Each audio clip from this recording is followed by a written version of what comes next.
Hamza Choudhury, Suleman Diabate, Quinn Sullivan, Samit সোমদের দলে রেখেই এশিয়ান কাপের জন্য স্কোয়াড ঘোষণা করবে বাংলাদেশ। নতুন বছর 2025-এ বাংলাদেশের ফুটবলে রয়েছে ব্যস্ত সূচি। বিশেষ করে এশিয়ান কাপের বাছাই পর্ব ও সাফ চ্যাম্পিয়নশিপ তো আছেই। আগামী মার্চ থেকে 2026 সালের মার্চ পর্যন্ত এশিয়ান কাপ বাছাইয়ের 6টি ম্যাচ অনুষ্ঠিত হবে। গ্রুপ সিতে ভারত, হংকং, সিঙ্গাপুর ও বাংলাদেশ রয়েছে। কোচ হ্যাভিয়ার ক্যাবরেরার পাশাপাশি নিয়মিত অধিনায়ক জামাল ভুঁইয়া নতুন বছর নিয়ে রোমাঞ্চিত। এশিয়ান কাপ বাছাই পর্বেই মূলত তাদের দৃষ্টি। ডেনমার্ক থেকে জামাল ভুঁইয়া আশাবাদী কণ্ঠে শুনিয়েছেন, আশা করছি নতুন বছরটি আমাদের জন্য দারুণ হবে। এশিয়ান কাপের বাছাই পর্বে নিজেদের মাঠে সবকটি ম্যাচ জিততে চাই। এছাড়া অ্যাওয়ে ম্যাচ থেকে পয়েন্ট নেওয়ার লক্ষ্য রয়েছে। এর মধ্যে ভারতের বিপক্ষে লড়াইটা জমবে। এসব ম্যাচে হামজাকে পেলে দারুণ হবে। আমরা অপেক্ষায় আছি, ভালো কিছু হবে। এছাড়া সাব চ্যাম্পিয়নশিপ সহ অন্য ম্যাচ তো রয়েছেই। বাংলাদেশ ফুটবল ফেডারেশন মার্চে ভারতের বিপক্ষে অ্যাওয়ে ম্যাচে হামজার অভিষেক করাতে চাইছে। এর জন্য চলছে প্রস্তুতিও।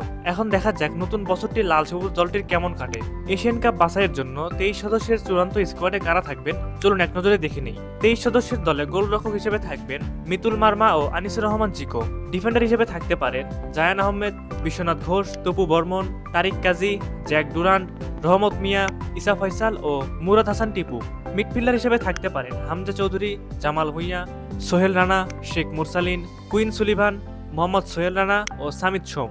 ফরওয়ার্ড পজিশনে থাকতে পারেন সুলেমান দিয়াবাতে, রাকিব হোসেন, জিবরান আহমেদ, সুমন রেজা, ফয়সাল আহমেদ ফাহিম ও পিয়াস আহমেদ নোভা। প্রিয় দর্শক, আপনাদের কি মনে হয় এমন স্কোয়াড হলে কেমন করবে বাংলাদেশ টিম? এশিয়ান কাপের মূল পর্বে কি চান্স পাবে বাংলাদেশ? এবং আপনারা কেমন স্কোয়াড দেখতে চান? অবশ্যই আপনার মতামতটি আমাদের কমেন্ট করে জানিয়ে দিতে পারেন। এতক্ষণ আমাদের সাথে থাকার জন্য আপনাদের জানাই আন্তরিক ধন্যবাদ।